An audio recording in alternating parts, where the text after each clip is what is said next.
Hi, this is Natalie Lander, voice of Kinsey, Tara Branford, Stargirl, and many others. You are listening to a W2Mnet podcast. You can visit W2Mnet.com for other podcasts about entertainment, video games, sports, and wrestling. Good evening, afternoon, whenever you happen to be listening, and welcome to What's Your Fan... Nope, that's not it. Hold on, let's try this again. Welcome to the R&R Sports... Nope, strike two.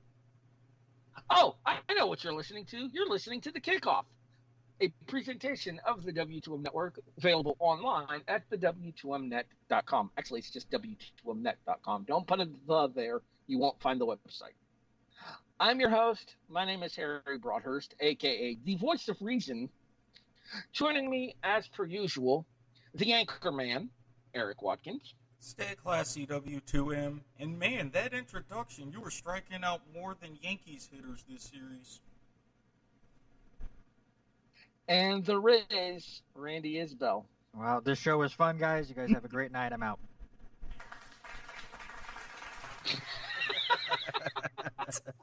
Well played. Well played.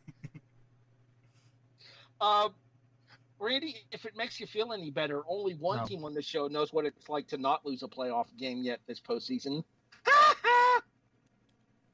I'm not talking baseball. Let's go. Football. Let's talk football. Real quick, I'm going to throw out a quick plug before we get started since they were kind enough to do so for us. Tuesday nights, 9 p.m. Eastern, 6 p.m. Pacific. Check out klcz.com for Lewis Clark State College Radio, the R&R Sports Report, our very own Randy Isbelle and his buddy Robert Hagan. There you go. Yeah, it was fun. It was a lot of fun to do that, minus not knowing how to make a phone work, but we're working on it, and things. I think things went pretty well. Welcome to the land of being a producer. Now you know technical difficulties. And we're letting you know officially here on the show that once you guys get the lines working in there, we will be calling into the show. Yeah, that's scary. I've called into radio shows before. I know what I'm doing most of the time. We just can't bust out those 7 words. That's all. Correct. We'll do our best not to George Carlin it up. Exactly. Right? I know right, how to. I know how to work clean if I have to. I just don't always really want to. appreciate it if you guys did your best not to expel me. That's all I ask. I make no such promises in that regard. Yeah, I'm not making. Only comment on that I'm making is if you happen to be in the local area, along with listening online, you can listen locally 88.9 on your FM dial. Man, you're just getting all kinds of plugs from us, Randy. I'll take all of them. You'll notice that the unprofessional is not with us tonight. Hopefully Jason Teasley ends up returning as soon as he can. The show will be missing him, of course. And the good news is while he may not be with us physically, he is here in spirit. We have his selections for all of our segments tonight. The only one he really won't be taking a part in is the I've Got a Question, but them's the Brits. Hope to have him back here in a couple of weeks. He's on a bit of a long assignment. Put it to you like that. That's how he phrased it the last time. They were on assignment. We open tonight's show how we always do. It's time for studs. And duds. Ooh! Jason's stud is Odell Beckham Jr., who finally had the game that Browns fans were waiting for him to have. He's an asshole.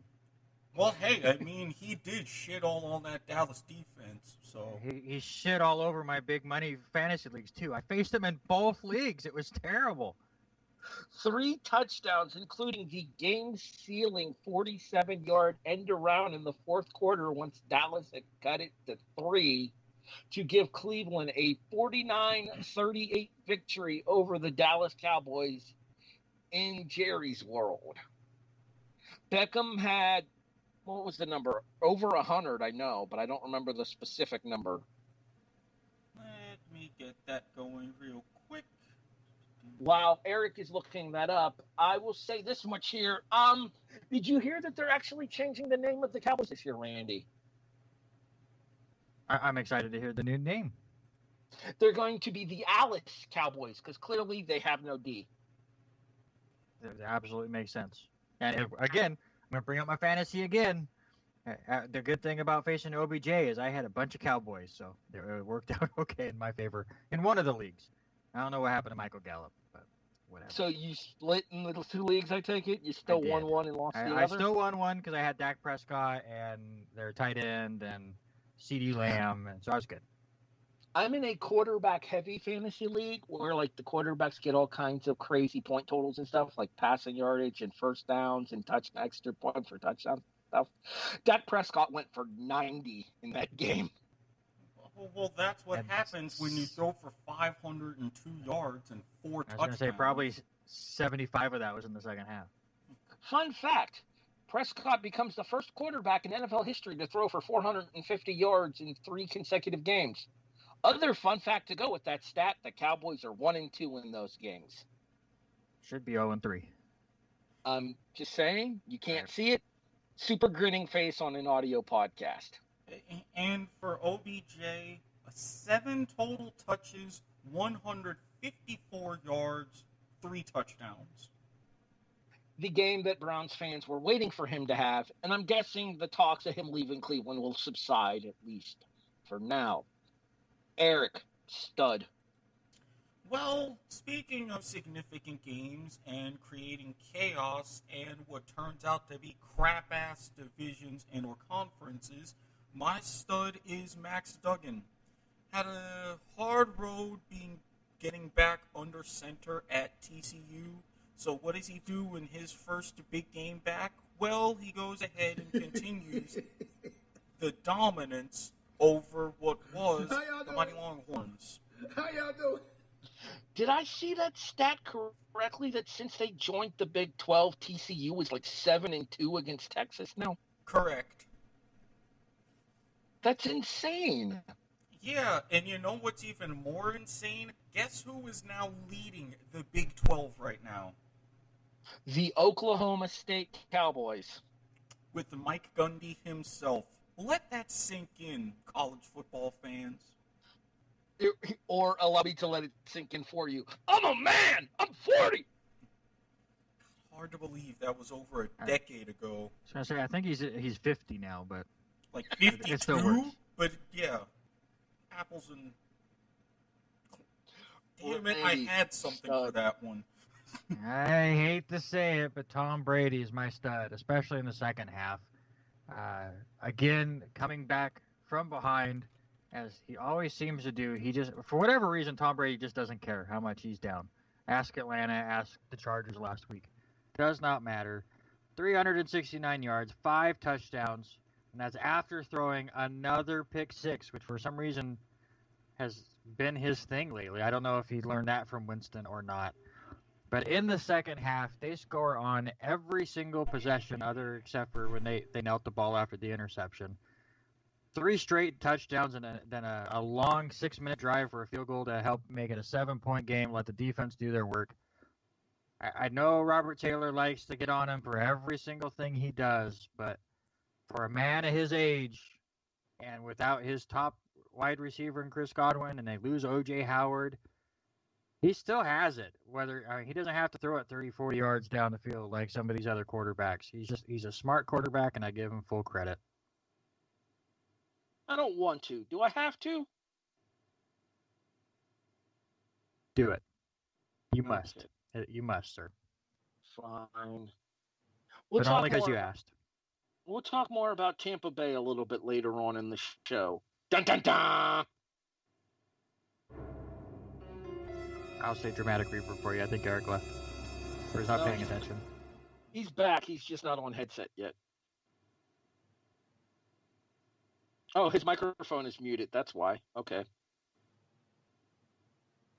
Was muted just because I was taking care of something. However, I was able to listen to create the apropos sound effect.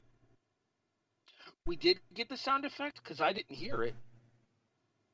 Well, in case you didn't hang on.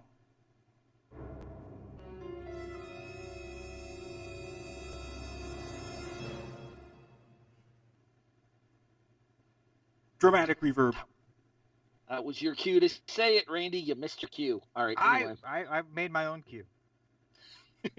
All right, so there was a top 10 showdown in the SEC this week. And that top 10 showdown featured my favorite team in the SEC West, Auburn, taking on arguably my biggest rival in the SEC East, Georgia. And, well, Georgia put a beating on Auburn, 27-6. The game was not nearly as close as that final score indicates. Bo Nix got absolutely nothing going with the Auburn offense. Georgia dominated time of possession. This was an ass kicking in every sense of the word. Like, you see those games where it's like 50 to 20 or whatever, but the final score isn't really indicative of. This is another case, but in the opposite direction, where the game's final score is a whole lot closer than it was. I watched that game from start to finish because, obviously, I'm an SEC guy. We've had this conversation many times on the show before. This was pure dominance by Georgia. This was a return to form from the Georgia team that played very subparishly against Arkansas the week prior. And by the way, just as a side note, can everybody stop calling this the Deep South's oldest rivalry? It's the South's oldest rivalry. They played their first game 8 months before North Carolina and Virginia. Christ, get it right, people. If you guys don't mind, I'd like to go first on Dud since it kind of ties in. Feel free. All right, so I mentioned that Auburn was the business end of my stud performance by the Georgia Bulldogs. Well, apparently not only did that university have a bad day on Saturday, it had a pretty bad day on Sunday too. A 38% completion percentage on 5 of 13, with 60 yards, 2 interceptions, and a quarterback rating of 42.2. Yes, he threw a touchdown pass, but it didn't matter, as Jarrett Stidham found out why he's riding the pine in New England behind both Cam Newton and Brian Hoyer. Hoyer was just as ineffective, a little bit more accurate, 63% for 130 yards and a pick of his own. Combined, the New England Patriots quarterbacks went 20 of 37 for 172 with a touchdown and 3 interceptions in their 26-10 loss to Kansas City in the early game on Monday Night Football. So specifically Jarrett Stidham for his performance, but realistically, the New England Patriots quarterback unit as a whole are my dud for the week. Number one, that's going to settle a wee bit of an argument. And before I say what I was going to say secondarily, yeah, I was right. There was a touchdown pass, but it was just to the other team. Oh, no, Stidham had a TD pass as well. Yeah, so he threw 2. One to N'Keal Harry and one to the Honey Badger. I will say this much, that catch by Harry was impressive, though. It was good concentration. Anytime a Harry does well, I have to give him credit. I am legally required to do so. And this is exactly why I have him on one of my dynasty teams. Jason's dud. Hold on, I gotta pull this up again. Randy, give me your dud while I look for his, because I accidentally almost gave his STH there instead. Now, my dud is Nick Foles. Just gets the starting job in Chicago and just completely lays an egg. 249 yards, just a 1 touchdown, 1 interception. But that's not really the story. That game, honestly, on both sides, was just ugly as hell. And I just brought him in as a dud just to bring in the fact that, again, I think Chicago needs to go the baseball route. Start with Trubisky, end with Foles. And I think that's the best way that the Bears will operate. I mean, Foles has proven that he's not a great starter in the NFL. I mean, for when you're expecting him to start for a stretch of time. Shows my dumbass for picking Chicago last week. Eric, dud. Yeah, my dud is none other than the pirate himself, Mike Leach, in Mississippi State. I mean, if you were looking for the Mike Leach post-game press conference of statistics, in back-to-back weeks, he's ended the longest SEC winning streak and the longest SEC losing streak, as Arkansas has won their first SEC game in over 3 years. That should not have happened. Should not have happened against Arkansas. Somewhere Sean is smiling, though. Well, he needs to have one team to smile about. You missed my joke when you stepped away. I'm a little disappointed because I think you would have enjoyed it. Not to mention, I probably would have got the rim shot sound effect for it. Well, no, I heard the joke, but I wasn't able to do the proper sound effect. And granted, I mean, you know what? No, never mind. I'm going to wait and save that one. I'm on a bit of a roll here. Let's be real, though. To this point right now with Dallas, that entire team is a punchline. Well, I mean, no, wait. They had Kareem Hunt, and he's more of a kick line, so there's that. No, he's in Cleveland. I know. That was the point. Oh, okay. I'm slow. Ignore me. Jason's dud for the week is Joshua Kelly, running back, Los Angeles Chargers. In case you're wondering, I just looked up his stat line, and I found out why. So going into this game, Kelly had, I'm doing some quick math here, 43 carries for 167 yards. Respectable. Average of about a little under 4 yards a carry. Not bad. You ready for this one, Eric? Ready. 9 carries for 7 yards with a long of 3. Despite what most guys will try to tell you, ladies, 3 is not that impressive. Wow.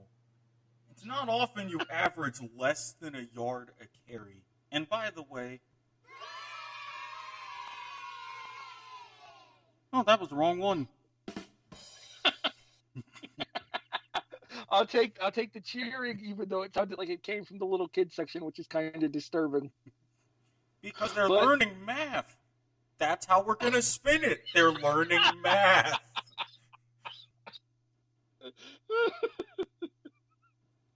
I'm going to need a second. Eric done popped me. Okay, I'm back. So, yeah, I can understand where Jason's coming from with Joshua Kelly. Because, yeah, 9 carries for 7 yards, no bueno. I think he fumbled, too. I don't specifically remember, but I do believe he coughed up a football as well. That's not good, no matter how you want to spit it. All right, so that wraps us up for Studs and Duds for the week. And that moves us to So That Happened. All right, since he's not here, I'll get his out of the way real quick. Jason's pick for So That Happened this week is the proliferation of the Tyreek Hill deuces and coming back to bite people in the ass. Specifically, L.J. McConnell, wide receiver for Abilene Christian University, who took on Army. Thank you for finding the stat for me, Randy. I appreciate it. And in a game where they were already losing 23-0, broke away on a reception, flashing the deuces at the 20-yard line as he did so, was promptly tackled from behind at the 10. If I am the coach for this team, his ass is sitting for the rest of the game. I definitely concur. I mean, really, to try to pull a Tyreek Hill and you almost get DK Metcalf, I mean, pick one, seriously. We're officially making that a thing for the rest of the season. We're officially updating the reference from being Leon Leddit to being DK Metcalf. If we can make Intercepticon on this thing, we can call it getting Metcalf. Yeah, it works. You always got to freshen up the references for the new generation of fans. Randy, your So That Happened is especially topical after the news that came out today. Yeah, it just adds even more. So before the game this Sunday, Dwayne Haskins' agent comes out because the news broke that the coaches were saying that, hey, Haskins, if you don't play better, we're going to bench you. And the agent basically came out and said, why are you going after Haskins? Haskins isn't doing anything. He's playing okay. He's playing just fine. He's playing better than he did last year in a new system with a new head coach, with a bunch of new players around him, with no offseason. So why are you going after just him and not everyone else on the team? Because On Sunday, Haskins plays pretty well against a very tough Ravens defense. 32 of 45, 314 yards, no touchdowns, no picks, does get a rushing touchdown. I would take that line against the Baltimore Ravens. Ends up on the business end of a 31-17 decision. Continue. And now is on the business end of a hissy fit as the football team has decided that they're not going to take this apparently from the agent and have since benched Haskins because that makes sense. Let's take a player that's actually playing okay where you've given him one target in the receiving core and we're just going to go to someone else. It makes absolutely no sense, and I feel bad for the kid because honestly, he's playing better than Sam Darnold was. He's playing better than blanking on Daniel Jones. That's the name I was trying to think of. He's playing better than both of them. Okay, but you're setting a mighty low bar when you mention those two. Okay, but they both have starting jobs. I don't feel bad for him. You know why? Because this is his ticket out of Washington. And frankly, being able to get as far as possible away from that franchise is probably the best thing that could happen to that kid. That is absolutely true. The kid's not bad. I brought it up when you guys first brought me on the show. You guys always make fun of him about checking out the guy's phone when he was supposed to be kneeling the ball. And yes, that's a really stupid rookie mistake, and you can't do stuff like that. I thought he was fine as a rookie last year. Is he top-level talent? No. But he's a decent starting quarterback. And I've said that in the offseason. Now say it now. And Washington is just completely screwing that kid over. And I hope Harry's right and he ends up in a way better spot. Erik? Yeah, well, remember how I said last week when we were talking about everything going on with the scheduling and the shuffling and how we were on the edge of the whirlpool? I think we're a little bit past that now. Did somebody turn on the Jets? Not Randy's Jets. They still suck. Well, I mean, somebody did try to turn on the Jets, but they ended up with Joe Flacco, so we see how well that worked out. Do I have to be here anymore? I feel hurt. We've hurt his feelings. You've hurt my feelings today. I'm gonna go take a timeout. Randy's feeling kind of snowflakey and. Feelings. Well, one day you'll get a decent. Into the microphone, please, Erik. I am into the microphone. You weren't.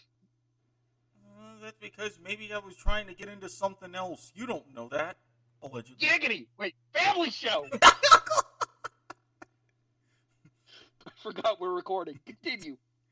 But right now we are on the verge of more postponements, especially thanks to the Tennessee Titans and them having more cases as their outbreak continues. And after what the NFL laid down in their memo and their conference call, we could see the first forfeiture in modern NFL history.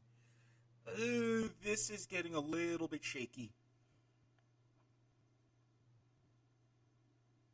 So here's the thing, and I feel most inclined to actually discuss this because it's my team that they might have to forfeit against. Did you guys see the story about the MBA school? About how after the whole breakout happened, a good majority of the players showed up at a local high school to practice together despite not being allowed to hang out on company grounds because of the outbreak. Mm-hmm. And the fact that the NFL has threatened to fine the franchise over the fact that those players got together to practice off-site. Yeah. 2 more players for the Titans tested positive today, including wide receiver Corey Davis. The Tennessee Titans have not practiced in a week and a half. Correct, because of their impromptu bye week. So what happened is their game got moved back to week 7 against Pittsburgh. Pittsburgh's game against Baltimore got moved back to week 8 from week 7 because Baltimore already had a bye week on week 8. So the Ravens will now have their bye week on week 7, thus leaving no opening for the Tennessee Titans to move their game against the Buffalo Bills. Guess what, Titans? Don't be a stupid fucking franchise and you won't have to forfeit games. Well, I mean, to be fair, they're not the only ones having to deal with this. I mean, we see what's going on in New England. They're just at least being more responsible about it. And I guarantee you that if anybody else catches it that isn't named Stephon Gilmore and doesn't have the contract that Stephon Gilmore has, Bill Belichick will fire their ass tomorrow. So, wait, so, you talk about, someone else and certain contracts and everything.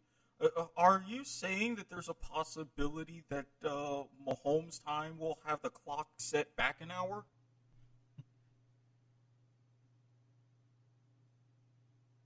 I don't like you sometimes. Randy, I'm cheering for the Yankees for the rest of the series. Oh, sweet. That's awesome. I will take whatever we can get because F today.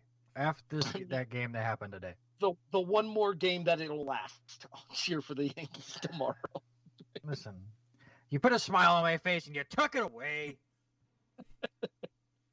All right, so I actually do have some news that'll bring a smile to all of our faces here on the kickoff because something that we were hoping for is actually going to happen.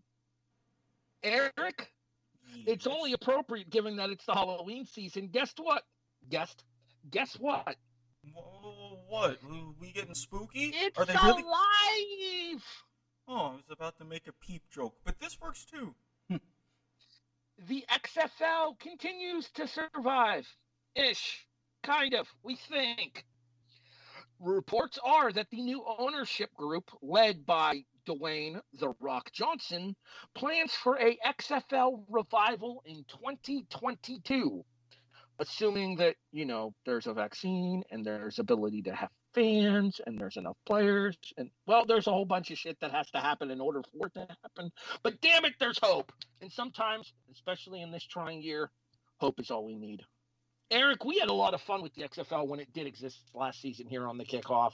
Are you looking forward to a potential relaunch with a guy like Dwayne Johnson and his financial backing behind it? I mean, considering is how not just the financial backing, but really the ingenuity and just how they are in the presence of sports overall, I'm in favor of it. Plus, a guy from the U getting out, owning a sports league, I mean... We've seen the Titan games. The man knows what he's doing. Now, if he would only respond to my tweet because I have ideas about certain rules that XFL 2.5 should introduce. Just saying. Wrestling fans, really? Motherfucker. Okay, is my mic on? Yes, it is, and it was. Wrestling fans, something. Mother F, yeah. Well, because my phone was still showing microphone muted. As a fellow wrestling fan, does The Rock's involvement here increase your interest level in the XFL? No. I honestly, it doesn't. I feel really bad for the XFL. I was with you guys. I was pretty into it this season. I don't think it was anyone else's fault for why it fell apart with everything going on with the COVID stuff and getting shut down. So it wasn't like the AAF where they just went, oh, we're out of money. I guess we're done. I'm still kind of shocked that Vince just pulled the plug on it quick. But as a fellow wrestling fan, Vince pulls the plug on things really quick all the time. So I am happy that the Rock and a group have come together to try to save it. But I'm to the point now that, the spring football is now struck out multiple times. It's not a thing. It's not going to be a thing. It's never going to be a thing. Stop making fetch happen. It's never going to happen, people. So I want it to go an entire season before I get into any kind of spring football league. I hope them the best, and I will see them in season 2 if one of these leagues ever makes it there. Funny that you mentioned that because it's a strict kind of small developmental league that's been going on behind the scenes for a while, the Spring Football League, they actually announced that they're going to do a fall bubble for this year in Las Vegas. Throwing that out there. Now, granted, what if, and especially with you, Randy, what if they listen to my ideas where they use the rules of an awesome style of football I discovered called North American Gridiron? I'll send everybody the links, and there will be a couple more forthcoming. Combined with the legality of the A11 offense and the playing style of the A7FL, would you accept and embrace this league? In season 2. We got to get through a season before I care about one of these leagues again.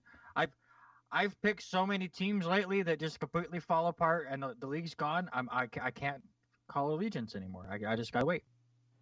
I'm with Randy. I don't want to have my heart broken like I was with Steve Spurrier in the AAF again. But it was fun seeing the old ball coach. And at least this means if I can get my hands on an Apollos jersey, it'll be dirt cheap.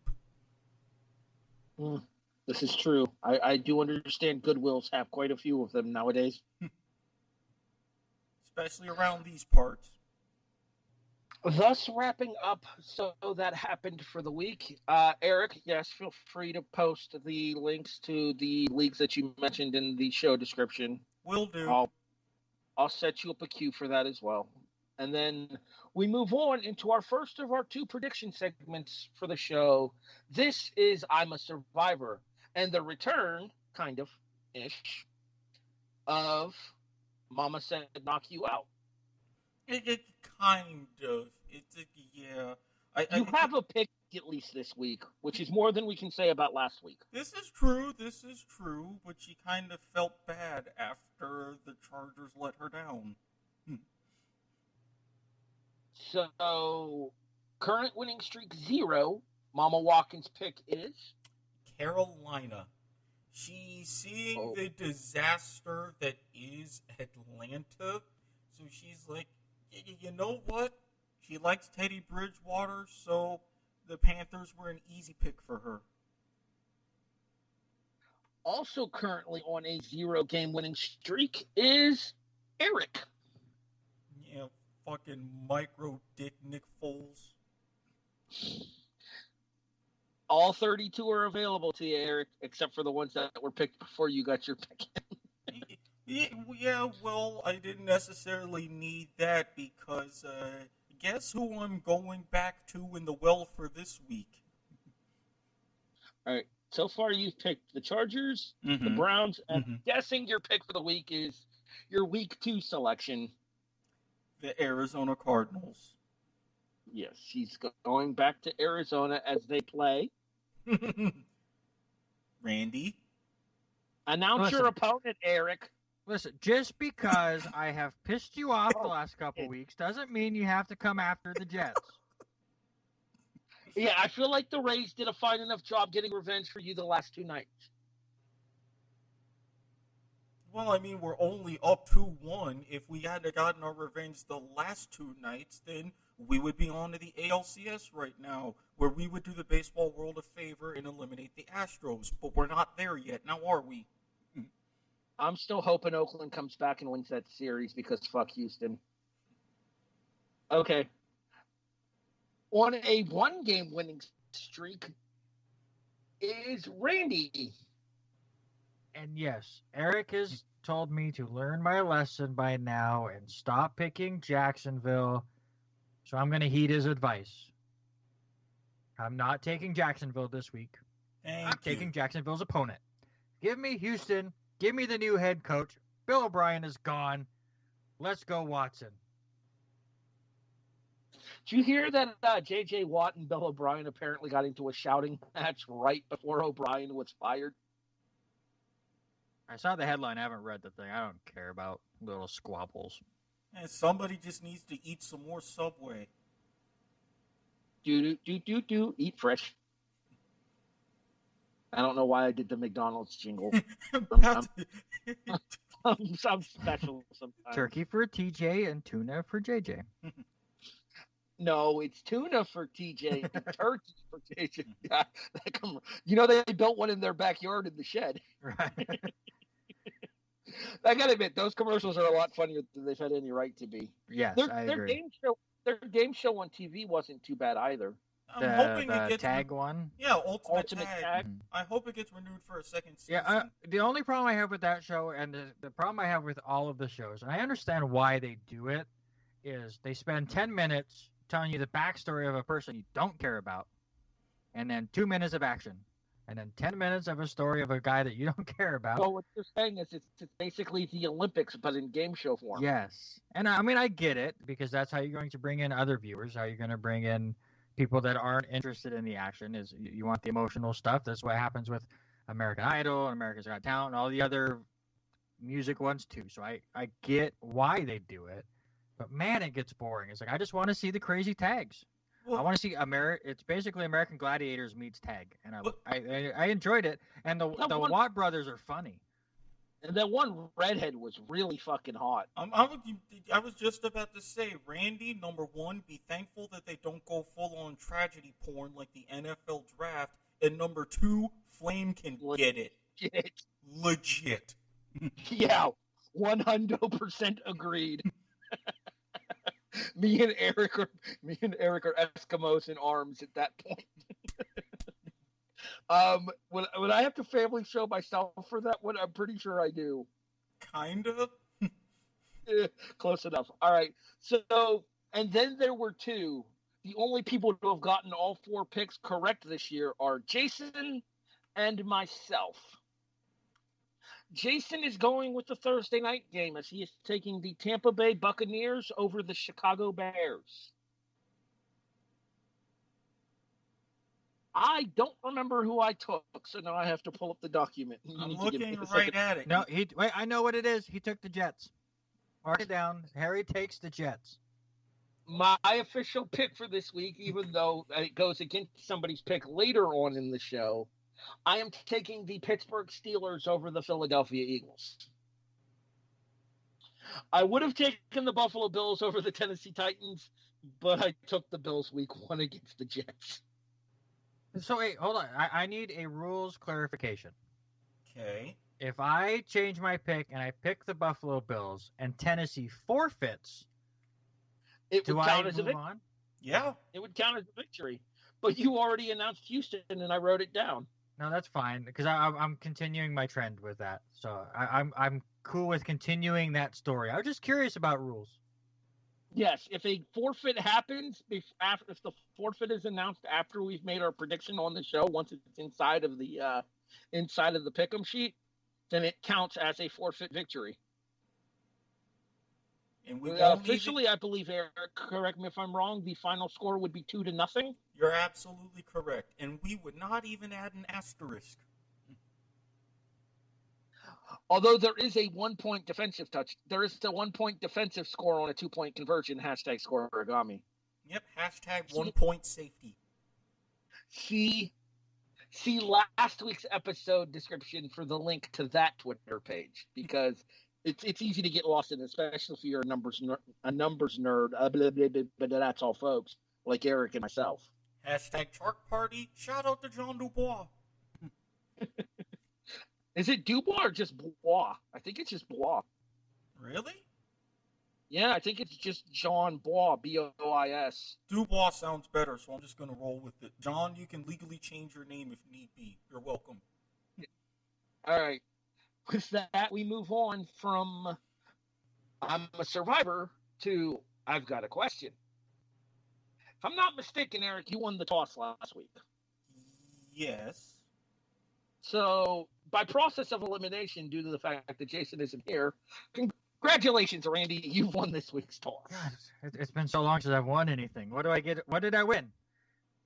You get first selection of which category you want to talk about. Do you want the college question, the NFL question, or the mix? I really needed a new car. Let's go NFL. This ain't The Price is Right, buddy. Or the NFL me. And it isn't even going to be the new socially distant Price is Right either. Coming soon to CBS Daytime. I will be watching that just to see how weird it looks. Similar to how I watched the season premiere of Wheel of Fortune and I saw the white spinny thing. That's just awkward, isn't it? I did not see this. You'll have to educate me on this one.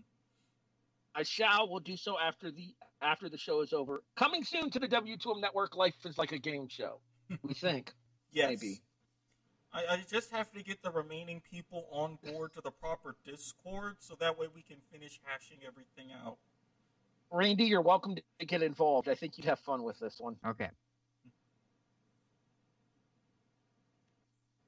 Let's move on here. So the NFL question was, the hint that I gave was 16 too many. There was talk going around about a potential pause on the NFL season, a potential breakdown of the schedule that would lead to a reduced schedule possibly being played if that pause happens. Randy, buy or sell? It was too ambitious to set a 16-game schedule for this season. I said it in the offseason. I'll say it again. The NFL needed to find a way to bubble. I know it seems unfeasible and difficult to do, especially for all 32 teams, but it is going to be very difficult. We're seeing it all around with Tennessee and New England, and we've had semi-reports with the Raiders. I don't think any of that went through. You had the scare with New Orleans. You had Kansas City come down with one. So it is very scary. I do like that the NFL is slamming their foot down saying, listen, you're going to lose draft picks. You're going to get forfeits. Buckle up. Let's get this figured out. So they're doing as much as they can for being as widespread as everything is and how spread out all the teams are. But they better do what baseball did. And if things are not better by January, which I don't think they will be, at least to a point where I mean, I know Florida thinks they can have the stadiums full. Yeah. I mean, thankfully, the teams don't agree. Yeah. But we're not going to get to that point. But I would have at least a contingency plan as far as having a bubble for your playoffs. At least. Erik, buy or sell? 16 was too ambitious for this season. I'm definitely going to buy. I mean, if we look at the timing for everything, those sports that went to bubbles, they're like, okay, there's no way that we can feasibly finish our regular seasons. For the NBA, we're just going to do seeding games, then our playoffs. For the NHL, we're just going to have an expanded playoffs. Now, for those that were in season or hadn't started yet, soccer, both Major League Soccer, they did a tournament and a shortened schedule, 23 games instead of the usual 34. The NWSL, instead of a usual 24 game season, they did one tournament, and now they're doing a fall schedule, so they'll be playing roughly 10 games-ish. Even the WNBA, a 22-game regular season entirely in a bubble, and then their playoffs. I understand the issue and everything being with money. I entirely get it. It's a business. It's revenue driven. But if you see everything else, even other football around you saying, hey, we've got to salvage something because we can't do everything, then maybe the NFL should really have listened too. I would not have minded a bit of a delay or maybe additional bye weeks and having like a 10 or 12 game schedule instead of 16. I lived with it in watching Australian football and the National Rugby League. I would have lived with it with the NFL too. To your point, specifically the 12-game schedule, I think you could have gotten away with the bubble situation if you would have gotten rid of cross-conference games this year. Absolutely. You could have still had other teams play, like you could still play your full set of 8 against all of your opponents, and then you would just pick one other division to play in its entirety. The AFC East would play the West, the North would play the South. And then you would have 12 games there, 2 against your own divisions, and then one against the respective other conference. You have a 12-game schedule, which is enough to fulfill a bunch of TV rights. You have an expanded postseason like Major League Baseball's doing. You almost have one. You have one kind of set already in the NFL as well. It's 7. You might as well bump that up to 8. Top 8 teams make it, and then the only time the 2 leagues intermix is Super Bowl 55. And even then, with the 12-game format, like how you had presented it, all right, you play everybody in your division, your standard double round robin. That's 6. You play an entire division. That's 10. You could still put in the scheduling formula with your other 2 in-conference games to fulfill that schedule, and you could have gotten maybe, if you would need 2 bubbles, that would have been absolutely great. You could have found plenty of locations to support all of the infrastructure you would have needed, and it would have been much fewer problems in risk. All right, Eric, you get your choice here. Do you want college question or the mixed question? I'm going to get the mixed question because that looks intriguing. All right, the only clue that I gave for the mixed question was replay. And we actually talked about this with regards to the challenge that Andy Reid had in that Kansas City-New England game where it was a 5-yard decision one way or another. And then we talked about the fact that if you get your challenge correct, you still have another challenge. But if you get either one of your first 2 challenges wrong, you're out of challenges. Eric, do you think we need a system in football that allows a coach a 3-strike challenge philosophy? I would definitely be down for that because you have it in other leagues and you have similar systems to where, okay, you can challenge up until you get one wrong, and then you're out of challenges for the rest of the game. So something to kind of adapt to that and saying, okay, boom, boom, boom, now you're done. I completely get this because if you're taking a risk now, okay, you get that first challenge wrong, you only have one in your back pocket, and you have to be very careful. Whereas if you get it right, it's like, all right, I have a shot at a third. So make that a little bit more universal in a sense. I'd be for it. Randy, do you think they need to adjust the current replay format in regards to how many challenges a coach gets? I'm going to say no. I'm not going to say the replay system is perfect, but the issue I have with replays is how long they take. I'm for having replays because I'm one of those that, of course, you want to get the call right. But if you give coaches, we'll go with the 3-strike rule, that's too many. They can just challenge until they get 3 wrong. I think that's too much. I like Eric's idea where once you get one wrong, you're done. But then that adds into the fact of those really close ones as where it has to be confirmed that they're going to change it. So maybe coaches get a little clearing decisive iffy, evidence is the official term that they use. So the way they have it right now, it's probably not perfect, but I'm okay with it. I think it's far better than where they're at.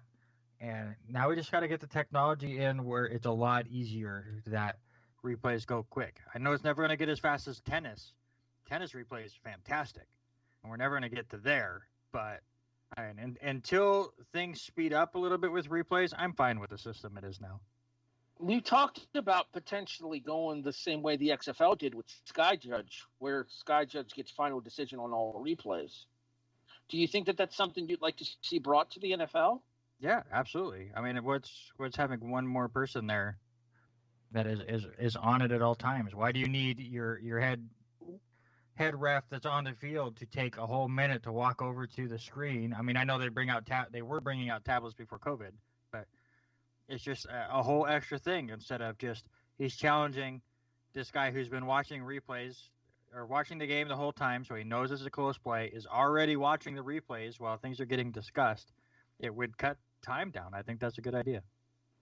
All right. Randy, you start off our final question here. Okay. The college question was conference football playoff. And it is specific to one particular conference this week. With Oklahoma getting handed its second straight loss courtesy of Iowa State and TCU knocking off Texas, is the Big 12 out of the college football playoff discussion? It's hard to say that they are with the way this season is built. Can you really think of a Pac-12 team that's going to make it with their 6-game schedule? I mean, I think they've already eliminated themselves by the way everything is working there anyways. Technically 7. Well, 7 with the, yeah. conference championship game weekend.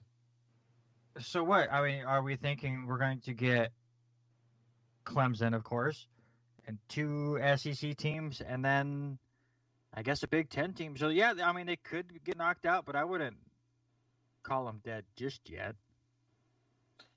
Eric, same question. With Oklahoma having dropped 2 straight and Texas losing to TCU once again, is the Big 12 out of the college football playoff discussion?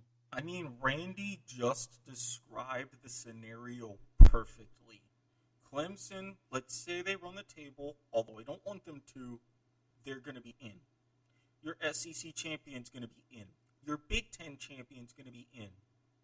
With how the Big 12 was already beating each other up so bad just these first couple of weeks, and the Pac-12 only playing 7 games, I think this indeed opens up the door to, if you have another SEC team that's maybe one loss under these certain circumstances, especially with the increased subjectivity this season, I think the Big 12 is done, and the SEC team has an open door for 2 teams to get in.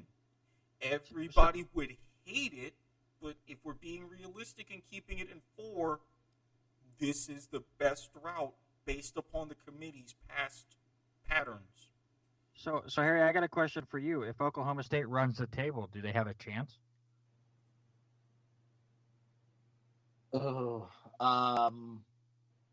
I mean, I guess hypothetically, given the fact that it would be a Big 12 schedule if they run the table, then yes, I would have to put them in. Because even if Texas and Oklahoma aren't the schools that they've been in the past, I think the name value is there for Oklahoma State running the table. That would be enough to give them access to the college football playoff. I just don't see Oklahoma State running the table. Now, here's a quick rub to that. If Oklahoma State were to have to beat Texas or Oklahoma twice to win the Big 12, once in the regular season, once in the championship game, I can see that argument. But what if they run the table, but they only face those schools once apiece? And say you have like a Kansas State or whomever in the Big 12 title game. See, I'm actually kind of curious about that right now. So I'm going to let you guys discuss that for a second, because I'm going to look up the Big 12 standings and see as they currently stand, besides what we know with Oklahoma State currently leading the league. I brought that question up because it was really interesting what Jason had brought up last week about name value and everything there, with Marshall getting knocked out of the top 25 because the Big Ten and Pac-12 schools went back into the rankings and stuff, and it's all about name value. So, and you guys are kind of making his point where he's like, well, they have to beat an Oklahoma or they have to beat a Texas. Well, Oklahoma sucks this year. They're 1-2. Mm-hmm. So if they beat Iowa State, say, in the Big 12 championship, but Iowa State is good this year, which I'm not saying they are, but they're also 2-0 and one of the only other teams ranked in the Big 12. They are, they're one of 3 teams ranked in the Big 12. Oklahoma State, Texas, and Iowa State are the 3 teams that are ranked currently. So, I mean, just because Iowa State or K-State or West Virginia don't have the name value, if they're the second best team in the Big 12, I still think that's a big hit for Oklahoma State. It's just weird to me to go, well, Oklahoma has a bad year, so Oklahoma State has no chance because they would have to beat Oklahoma twice to get in. Well, everyone's beating Oklahoma right now. Yeah, and it's really going to be a hit to Oklahoma State, even if they go ahead and they beat some other good teams. But, I mean, let's face it. You're a network like ESPN. You're paying out the ass for the college football playoff. You've already laid down the hammer that, no, you're not expanding this year. Too bad. So you really think that you're going to risk a school getting in who, how many fans do they have outside of Stillwater? I mean, T. Boone Pickens, may he rest in peace. But again, realism. I have a solution for you, Eric. And ESPN, if you're listening, you can steal this from me. If Oklahoma State runs the table and you're worried about ratings because the Oklahoma State fans aren't that great, here's your promotion. On Monday, you have Clemson versus Oklahoma State. That's it. That's all you have to do. It's just downplay the state part. And then everyone will think it's Clemson, Oklahoma. Yeah, but the color schemes are different. Real quick, to answer Randy's question from earlier, the three teams that are at the top of the Big 12 right now are Oklahoma State, Iowa State, and K-State. This is important because two of those teams have lost to teams from the Sun Belt this year. But not Oklahoma State. Go Cowboys. The only Cowboys with a defense. It's the Big 12. Really? Yeah, they don't. I mean, to be fair, 3 games, they've only allowed 27 points. That's less than 10 a game. So apparently this Cowboys team does play defense. Better than their NFL counterparts do. Right, Sean?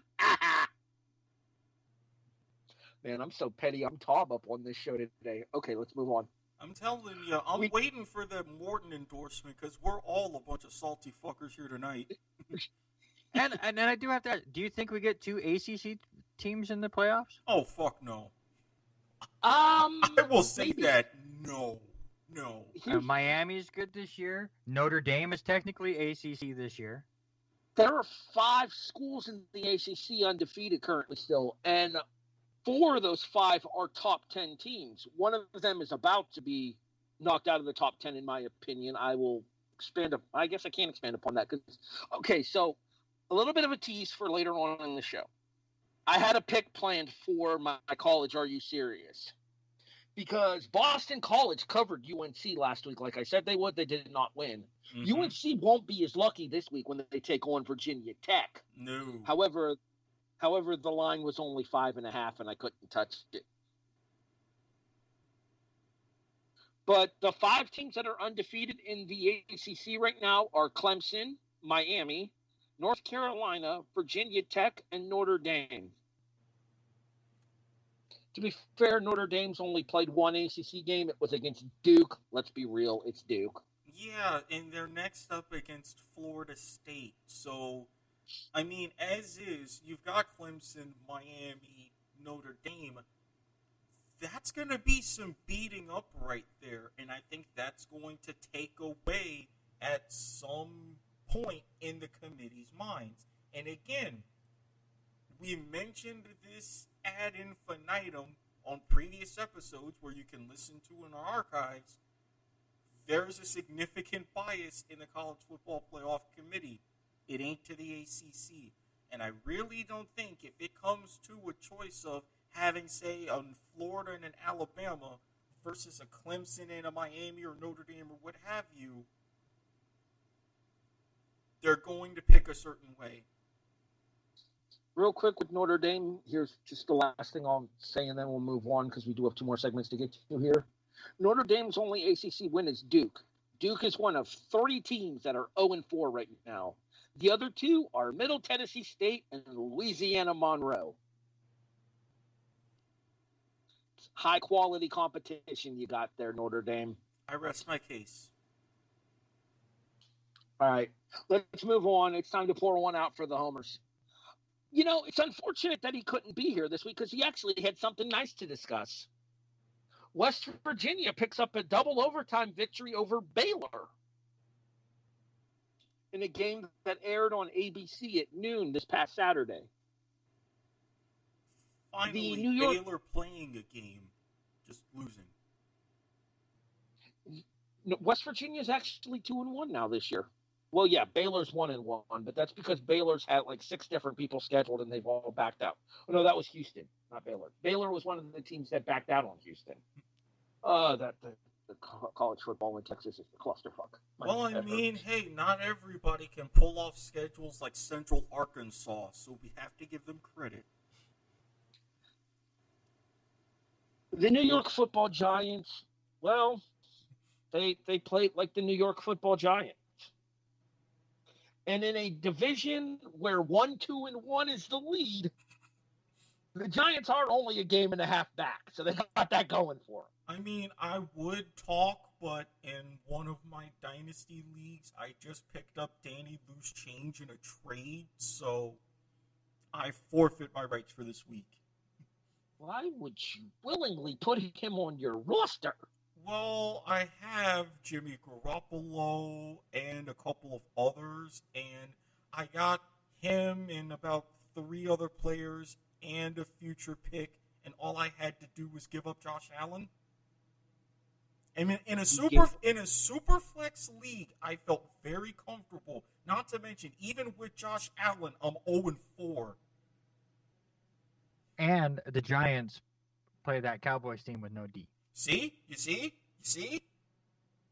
I hope you realize the death glare I'm giving you for willingly giving up Josh Allen. I know it's an audio podcast. No, I'm looking right at it. I see it. Second highest rated quarterback in the NFL this year, and you traded him. And he was in my hyperflex spot. I mean, I got Patrick Mahomes. I'm good. Well, I will say this much. I hope that Allen's shoulder's okay, because he did have a little bit of an issue. We'll talk about that when we talk about the Bills a little bit here and pour one out for the homers. Randy, well, it's almost Pac-12 season at least. Yay. All of my teams suck. But I mean, you've got Joe All of Flacco, them. though. You've got Joe Flacco. Every single team that I root for sucks, except for my fantasy teams. How does it feel knowing your son's team has a better record than yours does? Listen, I'm just gonna say this, and we can please move on before I go into a deep depression. This week, I am wacko for Flacco. It is the Arizona Cardinals as the Jets plays this Sunday. Realistically, scale of 1 to 10, what do you give you guys as odds of winning on Sunday? Flacco. So I guess that means a 5? Or are we going holy moly and we're just calling that a 4? Let's just say Eric's survivor pick is safe. No, the question is yours. Let's move over to the anchor man. All right, Eric. So for the third time in 4 weeks, because apparently ABC is slobbering all over you guys this year, well, certain places maybe, the Miami Hurricanes once again return to primetime, coming off of their bye as they have a top 10 battle against the number 1 team in the land, the Clemson Tigers, this Saturday night at 7:30. I mean, look, ABC knows what they're doing. They want to show off the turnover chain 4.0, let everybody bask in its glory, and I have no problems with this whatsoever. Randy, mark this down so that way we can discuss it next week. Okay. Clemson by 21 plus. Now the death glares the other way. Man, I'm getting a show tonight. Man, Eric, I don't know. Maybe that Josh Allen trade, maybe I shouldn't have accepted those couple extra players. Gotta rethink that Eric, strategy. Just real quick, you know what I say to that? Pick Ole Miss again, you bitch. Hey, the lane train, they had it going for quite some time. It was just, the fourth quarter, and yeah, I almost covered. Speaking of the lane train, it'll be fun to see what happens to him as they're going to get completely derailed against Alabama this week. Oh, that's going to be fun to watch, but it's going to be an ugly game. Welcome back to the SEC, Kiffin. All right. The NFL sees the 1-3 Jaguars taking on the 0-4 Houston Texans in, well, let's be real, that nobody gives a fuck this week game. Well, I mean, pretty much. I mean, it was good, though, because Mama Watkins was rooting for Joe Burrow in Cincinnati to finally get a win. I'm very thankful that happened because as she's coming in right now, smiling, right as I mentioned that, yes, I am talking about that. Mama. So, getting that, okay, I can live with it. And again, Houston, they're going to be searching for a new coach. They've got Romeo Crennel in the interim. They're going to be searching for a new general manager. Right now, it's a chaotic situation. I'm sure Deshaun Watson wants out, and Florida man will naturally take advantage. I feel good about this because, well, divisional games, and we always seem to do something to the Texans every year. Well, I'll put it to you this way. I feel better about your chances than I do about Randy's against Arizona. True, and I mean, you'll even see how well I feel about my chances as we go later on. Dun, dun, dun. dramatic reverb. Jason's Giants play the Dallas Cowboys this week, and spoiler alert, you know our confidence pick'em poll that we're doing. That the one that who set that up? I'm trying to remember who set that up. I forget who was it who actually set it up. Oh, Jesse Starcher, the guy who worked as a producer for us that one episode. I actually took the Giants in that confidence pick'em league. They're my 1 point game because, well, fuck both of them, but still, I like them more than I like Dallas. Alice, whatever. Erik, script flip. So, on paper, as it currently stands, well, I take that back because we're doing college first. So, yeah, you mentioned the error of my ways in picking Ole Miss with Florida. I don't know what it is about Kyle Trask, but, man, y'all have some things really going right now. It's the Kyle to Kyle connection in Florida that has things going right now between Kyle Trask and Kyle Pitts. 7 touchdown passes in their first 2 games. Oof. And they became the first quarterback wide receiver duo to do 4 touchdowns in a game since Rex Grossman and Jabbar Gaffney back in the mid 2000s. Wait, Rex Grossman, that was more early 2000s as a matter of fact. I think it was 04. I believe they said it was. We'll have to look up the exact. We'll look up the exact year. We'll put the stat line inside of the show description. How's that? Yeah, that works. All right. So this week, Jason tried to get on my bad side by picking Texas A&M to beat Florida. Here's the problem. Florida's a 6.5 point favorite. The game doesn't qualify. It's not going to matter because Florida's going to beat A&M's ass. Yeah, I don't see that being too pretty. Fun fact, this is actually one of our 2 added games. The other, Arkansas. Yeah, kind of surprised that they had A&M as one of those extra cross-division games. Who is it? Roadkill Cafe. You kill it, we grill it. No? Damn. Okay, moving on. Damn robocalls. Bastards. All right, let's move to the NFL, Erik. So, on paper, you have scheduled a game against Tennessee, but that might not entirely happen. But given last week, maybe kind of a settling down and an impromptu bye of your own, even though you've got a lot of momentum, it wouldn't necessarily be the worst thing. The Las Vegas game was a lot closer towards the end than I would have liked it to have been. Getting the opportunity to watch the Las Vegas game towards the end was a lot closer than my heart would have liked it to have been. That being said, we have our group chat where we discuss the show, and I believe, Randy, it was you that asked me the question, if you're still with me. I believe it was you that asked me the question that going through the Rams, the Raiders, the Titans, and the Chiefs, would I accept 4-2 as the end result of that through 6 games? We may not even have to play the Titans and come out of this 5-1 at worst. I think I can deal with that. Well, I mean, you were the one who were saying, oh, we're not on national TV. We're not on national TV. You were, and, well, look at the end result.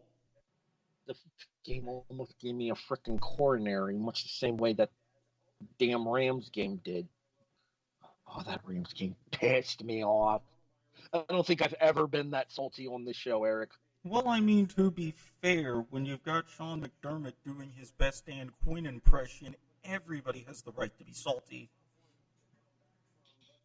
I was so salty, I was a cracker. Wait. I thought that term was saltine American. No, that's the actual phraseology. I was a cracker. All right. We move on. That wraps up Pour One Out for the Homers for the week and takes us to our final segment for the show. Are you serious? He's not here this week, and I'm kind of glad that he's not because he has bragging rights. Jason went 1-1, 2-0, plus 26 last week. I was 1-1, 2-0, plus 25. Yeah, something about a defensive two-point conversion. Yeah, that's what fucked me, literally. The Boston College going for the tie and North Carolina taking it all the way back for two of their own cost me the Are You Serious championship for the week. We've actually kind of settled back into some more normality around here, Eric. You are last in every category now. See, you didn't have to bring that up, okay? It's 2020. Give me a break.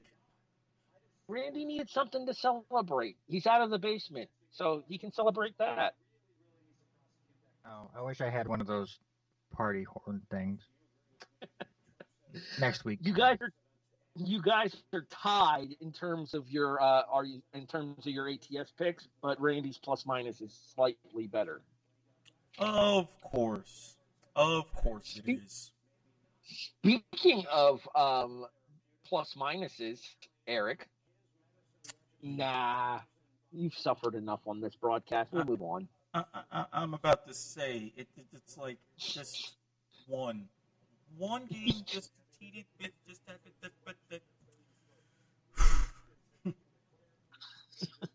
I don't know what the hell just happened to Eric, but it worked given how upset he probably was.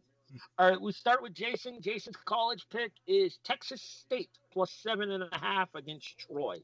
I keep wanting to call them Troy State, but they're not State anymore. They're just Troy. They're the Trojans. And I feel kind of sad for them that Jason's picking against them because West Virginia stole their coach.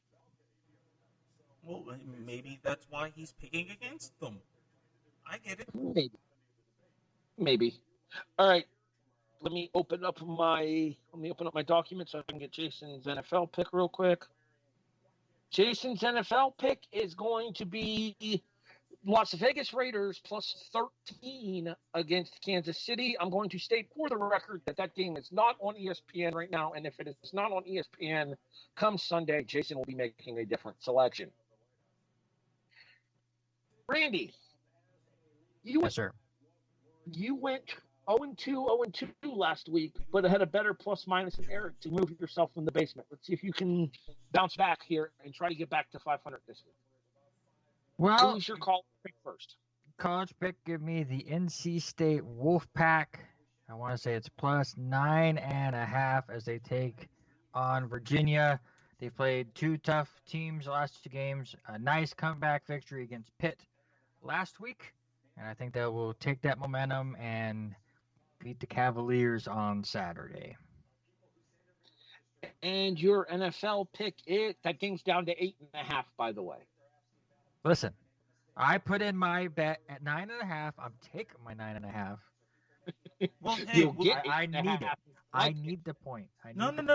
Everybody, just go ahead. Just, bet on North Carolina State. This is Randy. He knows what he's talking about. Bet that line down. You can easily get it down to 7 before kickoff. They do a good job with it, and then it doesn't work. NFL, I hated all these lines. I think I was the first person to put one up here. I hated all of them for underdogs.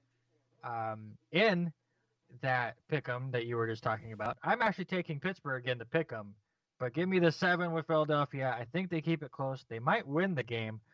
I liked what I saw out of Carson Wentz on Sunday night against the 49ers. Maybe they're turning things around.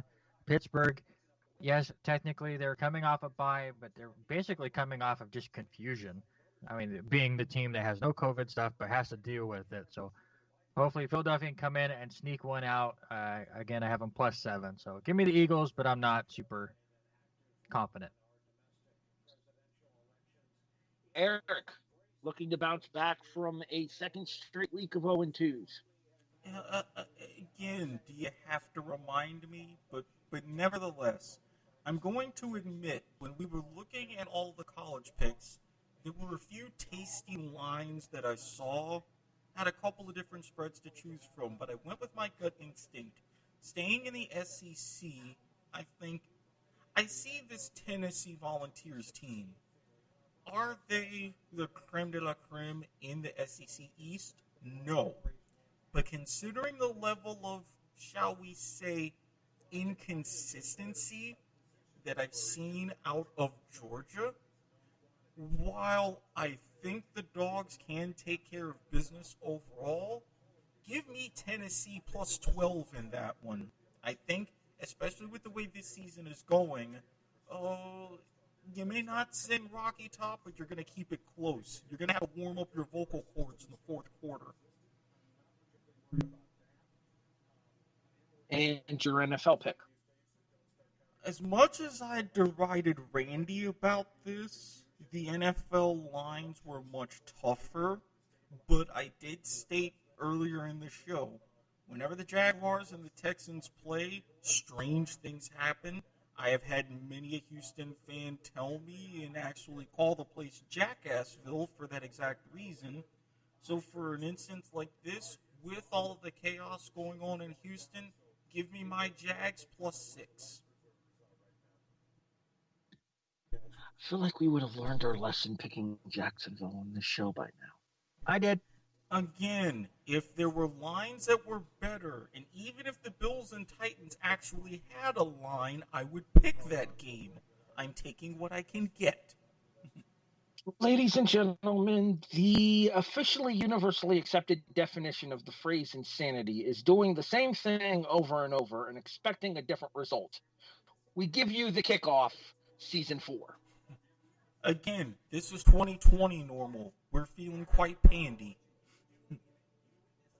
Or in your case, handsy. Giggity. All right, moving on. Ideally, it would be, but... So he may be absent from the show, but goddamn it, if he didn't try to bizco me anyway. I got to this game first. I get it. TCU is coming off of that high of their victory over Texas this past Saturday. They will lose to K-State. I will take the Wildcats plus 8.5. My NFL line, I'm not as confident about a victory here, but I feel a lot better about it knowing what we know now, as it is no longer a home game for the New Orleans Saints. It is most likely going to be in Indianapolis at Raymond James Oil Stadium. Or not Raymond James Oil, Lucas Oil Stadium, excuse me. I don't know why I combined Indianapolis and Tampa Bay there.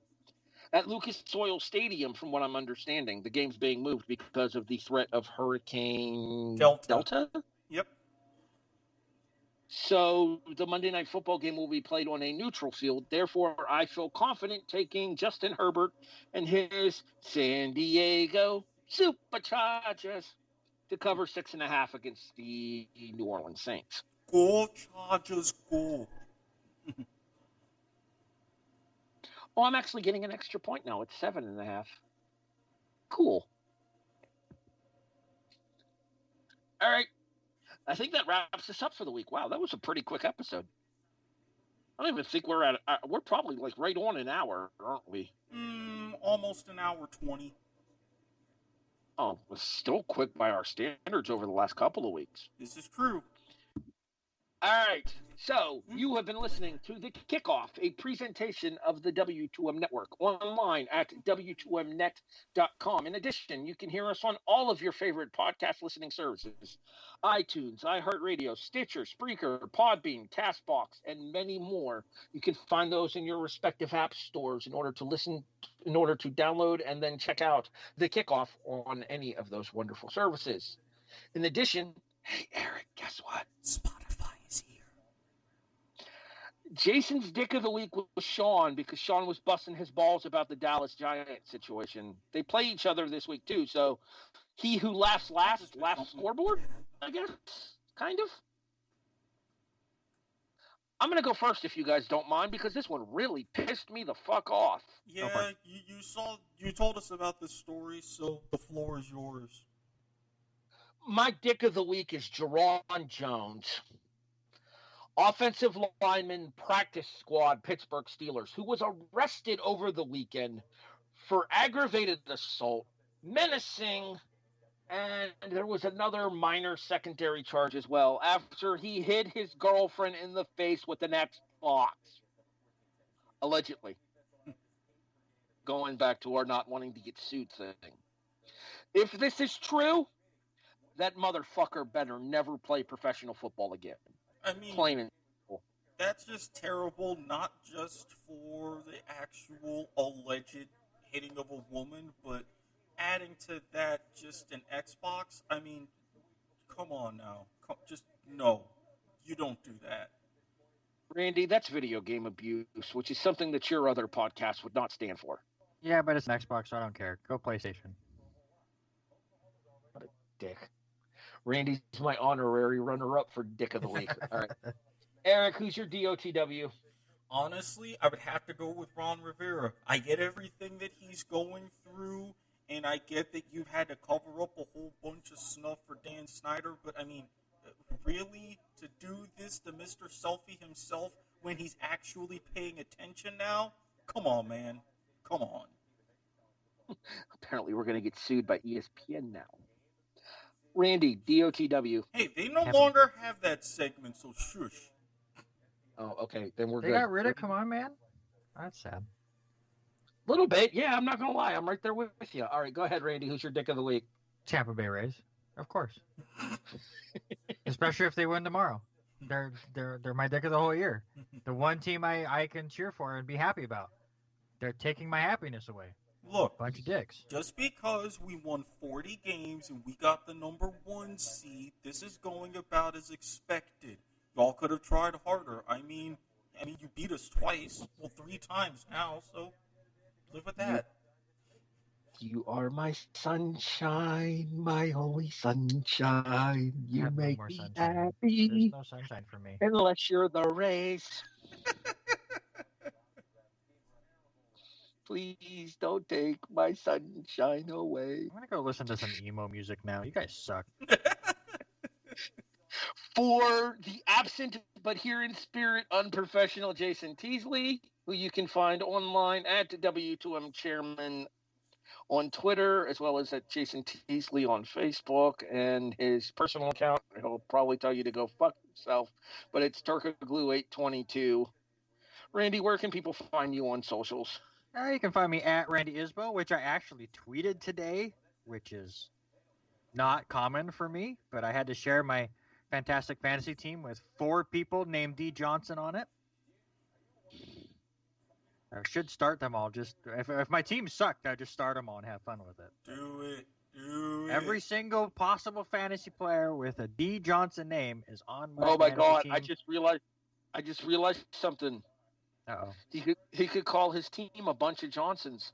All right, it's called the D. Johnson Family Vacation because there's a movie called The Johnson Family Vacation, and that movie poster is my logo. Acceptable. So I have tweeted. It's great. You can check out my video game podcast every Friday. Chapter_select on Twitter. It is now an every Friday show. We alternate between a video game and a movie based off a video game. Friday is the first movie one that comes out, and it was Like a Dragon, which is a Yakuza movie that was Japanese and weird as shit. And if you've never played a Yakuza game like me, that movie will make 0 sense to you because all of the plot happens off screen. A character shows up and does stuff, and you just go, but who is that? And then that was it. That's the whole scene.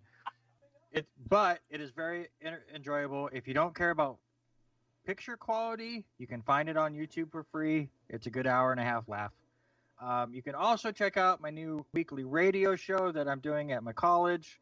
Eric and Harry, thank you both for promoting it already. But KLCZ.com. It's 6 to 8 Pacific time. It's me and my buddy Robert finally doing a local radio show.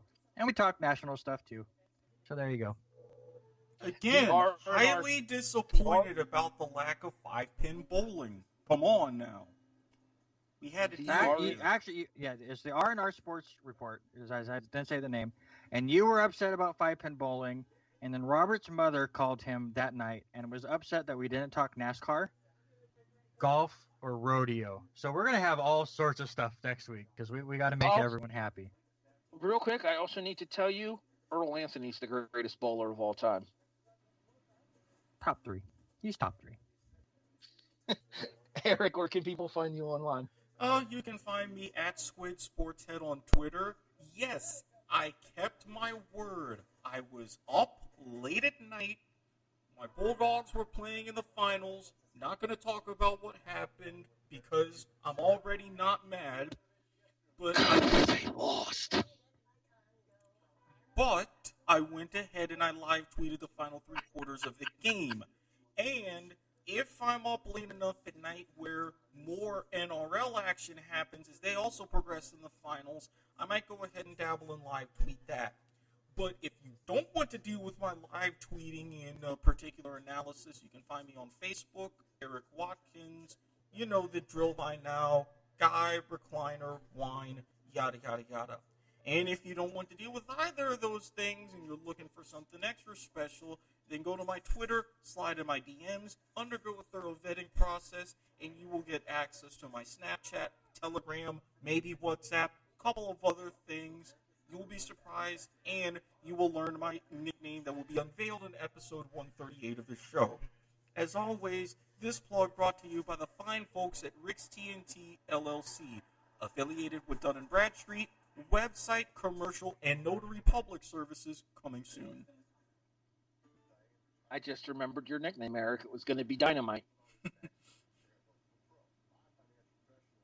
Because of the fact that you're on AEW cosplaying as Ortiz. It's hard to get the hair right. I'm only going to say that.